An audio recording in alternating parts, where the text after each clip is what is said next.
giving me a bit of a, sort of a reminder that there are batches in IAS officers, they flock together, they do well. So compliments to all of you, sir. Mr. Tiwari, Mr. Narsingh Rao, to everybody else, Samshura Garu and Satish Chandraji, to Mr. Tripathi and everybody else who's part of the batch. Glad you also asked all the right questions, but I wish you had said our city and our state as opposed to saying your city and your state.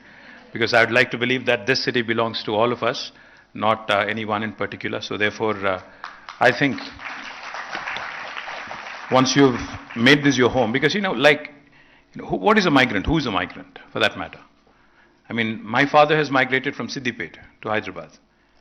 Mr. Tripathi has migrated probably from the northern part of India, from Uttar Pradesh or, I'm guessing, Ujjain, Madhya Pradesh. Ranchi, so northern part of India. So the thing is, end of the day, if you look at the Hakiki Hyderabadis, the original Hyderabadis, the true blood, the true blue Hyderabadis who were born, raised here, versus anybody who's moved here, I think majority of them, in fact, would be from outside of this city. Somebody could be from 50 kilometers away, somebody could be from 1,000 kilometers away, but essentially, it's a city full of migrants. And if you look at any developed world, any part of the developed world, be it the US, be it Europe, be it any part, I think, in fact, just this afternoon, I was browsing, on my phone, on YouTube, an ad popped up, inviting people to come work in Germany. An ad in YouTube, inviting Indians to come and work in Germany. So the point is, I think immigrants, especially hardworking immigrants, with skills, with a lot of, fire in their belly is what make cities great, what make countries great, what makes states great. So I can't thank enough to all the immigrants who have come here, made Hyderabad and Telangana their home, and who have contributed immensely. Thank you, and I think they deserve a big round of applause before we begin. So, Richa said, why not economics? When she called me and when she invited me to this lecture, I said, economics, how am I related? She said, but that's what the theme is, so you have to figure out, come talk to us about economics, tell us all about what your state has been doing. So I thought to myself, good economics is good politics, and being a good politician, I thought I'll take this as an opportunity to present to you this case of Telangana, which I call the most successful startup state of independent India. Because since 1950s, since independence, in fact, after 1947, there have been a number of states that have been formed. After the first State Reorganization Commission was constituted back in early 50s, and after the first set of states were formed on linguistic basis in 1950s, since then till now, till 2014, number of new states have been created. Most recently, if you have to look at this millennium, starting with Uttarakhand, Jharkhand, Chhattisgarh in 2001, and in 2014, Andhra and Telangana. So in this millennium itself, we've had 5. In the last one, we've had the remaining states. Altogether in India right now, we have 28 states. Now, what sets Telangana different? What are the challenges that Telangana has had to face as a young state? I think I'd dwell on that a bit.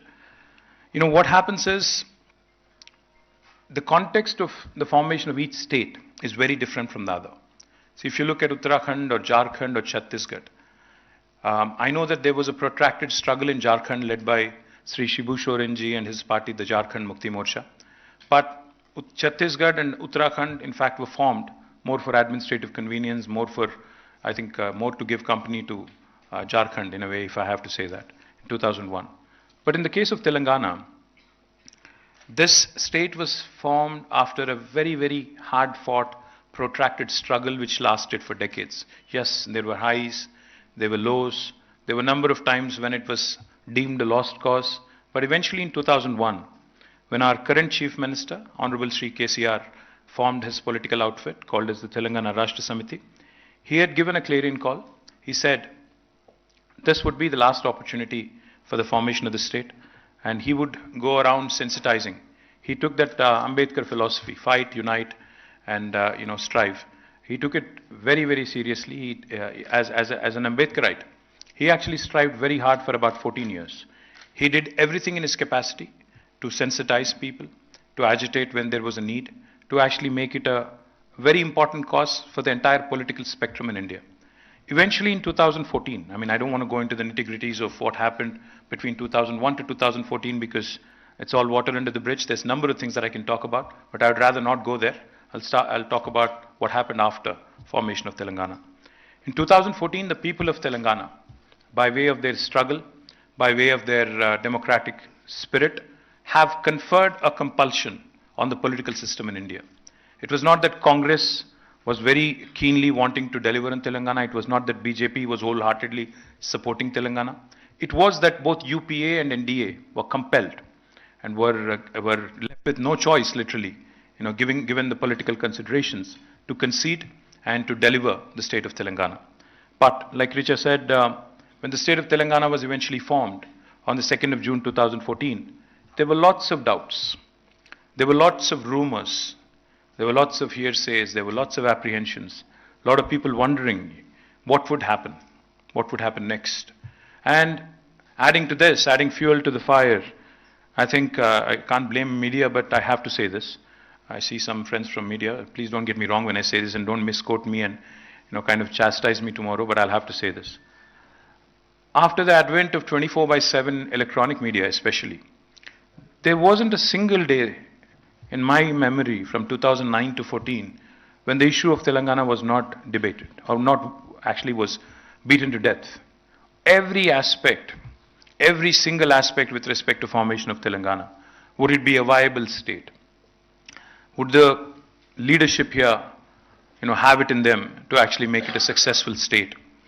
Would this state actually survive? What would happen to the migrant population? What would happen to Andhras? What would happen to Rayalaseemas? What would happen to the Kannadigas, the Maharashtrians, everybody who's settled here, who's made Hyderabad their home? What would happen to the Hyderabadi cosmopolitan fabric? All these questions were asked. There was even rumors that this would become a hot den for Naxalites. There were even rumors that to make it happen. So what happens essentially when that is the mood prevalent? The expectations are high.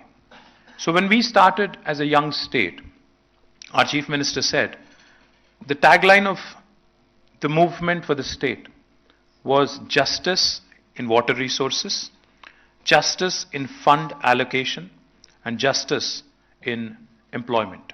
Neelu, Nidhulu, Niyamakalu, in Telugu if I have to put it. So this was the fundamental thing that we focused on.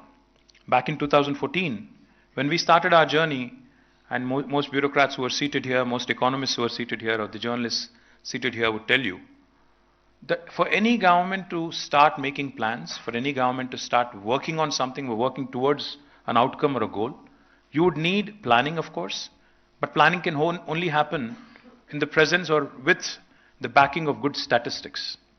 Mr. Joshi is here, he worked as our Chief Secretary, he would know, he would tell you. Mr. Tiwari is also here, Mr. Mishra is here, Ajay Mishra ji is also here. All of them worked with our Chief Minister very closely and they would tell you.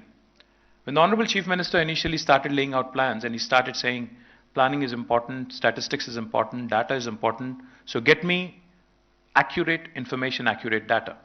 And when we were trying to understand where do I get this data, unfortunately there wasn't much available.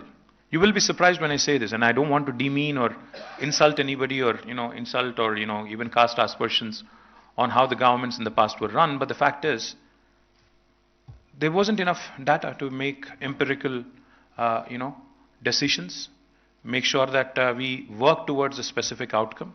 I'll give you examples. So I was the Minister for Rural Water Supply in 2014. I was Minister for Panchayati Raj and Rural Water Supply. So Honorable Chief Minister decided that we will become the first state in India, because he had done this in his constituency, Siddipet, back in late 90s. He had provided a portable drinking water connection to each and every home in his constituency. Almost, I think, about 50,000-60,000 households. And this was late 90s. So he said, if I could do that as a legislator in Siddipet, why can't I do the same thing as a Chief Minister across the state of Telangana? So he wanted me to get the data on the pipes laid in the rural, setting, in the villages, number of overhead service reservoirs built, when were they built, which year were they built, the number of pipeline laid, what shape are they in, when were they laid, is there like a map Is there an inventory, etc., etc.? So I sat with my team, my engineering department, my engineering chief, and the entire rural water supply department. You would not believe it if I said this. Honestly, they said, sir, the data goes only as back as 1980s. What happened prior to that, we really don't know, because there's no bookkeeping, there's no information, so I can't really give you that information. I'm just giving you this one example of one department where I worked. Even in Hyderabad, and you'd be probably amused and I'd be trolled if I said this, but I'll say it. I've become thick-skinned, like I said. When we started looking at all the data of the Hyderabad Metro Water Supply and Sewerage Board, when were the pipes laid, what should be replaced and what should be strengthened, what should be laid afresh, etc. Unfortunately, again, the data only goes so far. We don't have adequate data. Leave all that aside. Some things are even more interesting. See, back in 1980s, when Sri N.T. Ramarao was the Chief Minister, the then government had launched a program called as Housing for the Weaker Sections. And since then, every successive government following N.T. Ramaraoji's footsteps had also continued the program, had built houses. So we just, for our own understanding in 2014, we looked at the number of houses that were built in the state of Telangana alone between N.T. Ramaraoji's time and KCRG's time. There were a number of chief ministers, number of governments between 83 and 2014, almost 31 years. You'll not believe this. According to the data available with the government back then in 2014, more than 65 lakh houses were built. The total population of the state itself is 3 crores. And 65 lakh houses have already been built. So our Chief Minister asked, then why would there be any new demand? Why are you saying there would be any more new demand at all? If this was all true and if this was all accurate and if the books were kept properly, how is this even right? So just to give you examples. So all of this was the situation when we started our journey in 2014. On top of this, each and every time there is a bifurcation. See, even in a household, a joint family, when there is a split, when there are two brothers split, who gets what, who gets to keep what, who gets to have the silverware, who gets to have, the debt, etc., etc. That's always a battle, right? So, power, electricity was a huge challenge. I think Mishra ji worked as, the Special Chief Secretary for Power as well, so he would know.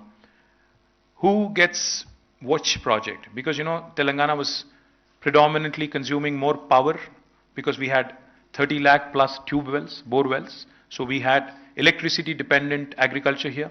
So we needed more power. Likewise, who gets the rightful share in water? In Godavari, Krishna. Because, like I said, when the two states split, prior to that we had Bachawat Tribunal. We've had other tribunals giving out allocations in river waters. But who gets to keep what in river water? Who gets to keep what in electricity? Who gets to keep what in the joint institutions, including possibly the one we are sitting in? So, who gets to keep what and who gets to, take what? I think that was one big challenge that, we had to answer right at the onset. And on top of this, there were a number of promises made by the union government. In the Reorganization Act of the state, there were a number of promises made. There were promises to kickstart and jumpstart rapid industrialization, so therefore promised special incentives to industries and industrial corridors being set up in both states, Andhra and Telangana. There were promises of a steel factory being set up at Bayaram because there was enough iron ore, quality iron ore through Steel Authority of India. There was also a promise to set up a locomotive coach factory in Kajipet. There was a promise to make one of our projects, irrigation projects, a national project. There were several other promises that were also made as part of the State Reorganization Act. So the lack of data, the lack of clarity, the fight that goes on with respect to who gets what in terms of water, in terms of power, in terms of other resources, and more importantly, a very inimical, I'm not even saying a non-cooperative, uncooperative union government, but a very inimical, extremely negative union government, which does not believe in the spirit of federalism. They talk about Team India, cooperative federalism, but it's all lip service. They don't really believe in any of that. They'd want the hegemony of union government to continue. They'd want states to be at their mercy. They'd want to basically dominate you in every which way. That's the attitude. So this is the context of when we started our journey. So what did we do so far in 9 years? What did we